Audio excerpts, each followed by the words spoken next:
so glad that you're here.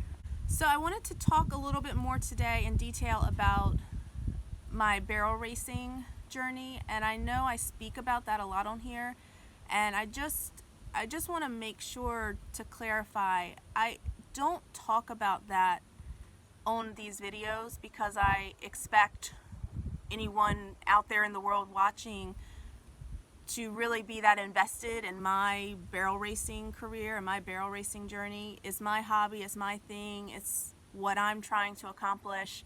I don't expect anyone out there to really care that much, to be totally honest. But the reason I'm sharing the details of that journey with you is because I'm hoping that you can take whatever element of that journey you would like and apply it to whatever it is that you're doing in your life, whatever it is that you're striving for in your life, whatever it is that you're trying to accomplish in your life. This barrel racing thing is certainly not the first dream I've had, or the first thing I've worked towards, or the first thing I've accomplished or tried to accomplish, and it certainly won't be the last thing. But where I am in my life right now, is kind of the most interesting journey I'm going through, because I'm kind of in a stage of it that it's all about working towards the next thing, striving towards the next thing, trying to make the next thing happen, trying to get better. And in that period of struggle, I think that you can learn a lot. You can learn a lot from struggle. You can learn a lot from trying and failing and continuing to try again, and the process. You can learn a lot from that process. So that's all I'm doing here. I'm happy to share, and hopefully it makes a difference for somebody somewhere. So I wanted to just briefly talk about the improvement process. And y'all have heard me talk about things like the 4D and the 3D and the 2D, yada yada, before. And if you're not a barrel racer, it's hard to follow that. So I was gonna draw this out for everyone.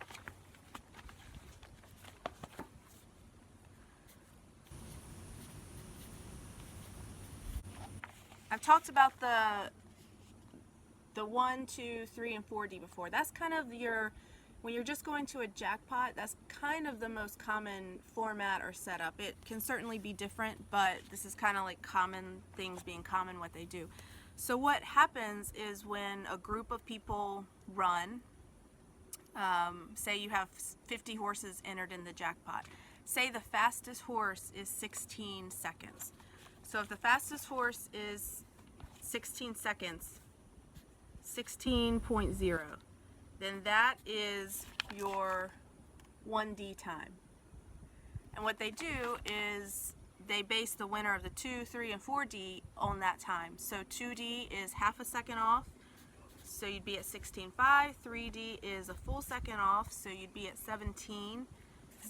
And then 4D, with the format that this is, actually jumps a whole second. So you guys can see that.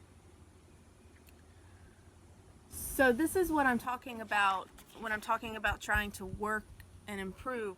When you get up here to this 1D level, this is where, the professionals are. This is where the pro rodeo girls are. This is where you can go and be certain that you're gonna win top of the money basically every jackpot you go to. So knowing your competition matters, because it can give you a little bit of false hope. If you're at a small jackpot with not a lot of fast horses, then the fastest time will actually be slower than the fastest time would be if you had like really, really strong competition there.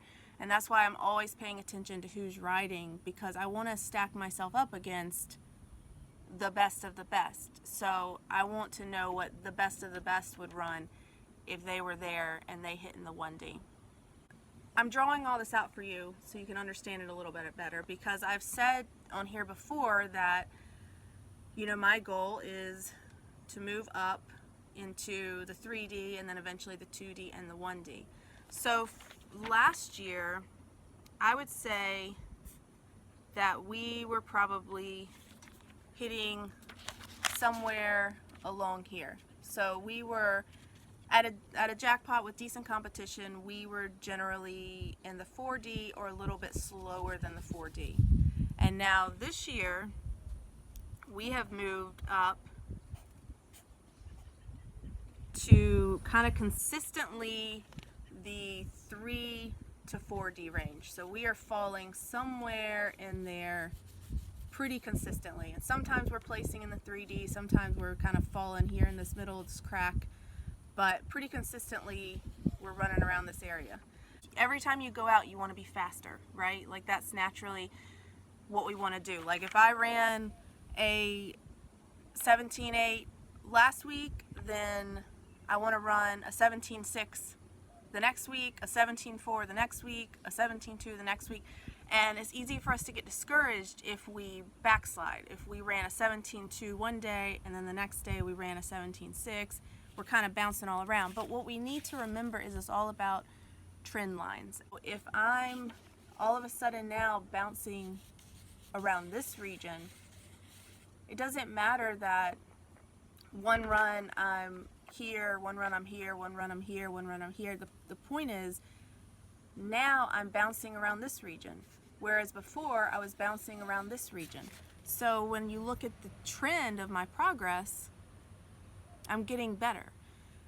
And we need to remember to focus on that when we're working towards something. Don't expect it's going to be perfect all the time. Don't expect that you're going to consistently get better every single time you go out there and do something or work towards something. Focus on the trend. Focus on the fact that, like for me, for example, now what I focus on is, all right, like the other night I went out and I didn't have a great run and we ended in the kind of bottom of the 3D. But you know what? A year ago, first of all, a year ago, I would have been ecstatic to be in the bottom of the 3D. So that's one thing. And then second thing, how about I just be grateful that I'm at a spot now where a not so great run for me is bottom of the 3D instead of what it was a year ago, which is a not so great run was nowhere even on the charts. I had to pretty much make a perfect feeling run to even be close to the top of the 4D. So remember to keep everything in perspective. Remember not to beat yourself up. Be kind to yourself and just trust the process. Keep working towards whatever it is you're working towards. And remember to keep it in perspective. Remember everything is a trend. Everything is relative. Don't get discouraged. And remember to be grateful for where you are. Like I said, the biggest part of this is this time last year, I would have been ecstatic, like just absolutely ecstatic to be in the 3D. And now on the days I make not so great runs, I'm in the bottom of the 3D. And that's something that I should celebrate. It doesn't mean we're not still working to get to the 2D. It doesn't mean we're not still working to get faster. But enjoy the process along the way. Appreciate what you need to appreciate. Be grateful for what you need to be grateful for.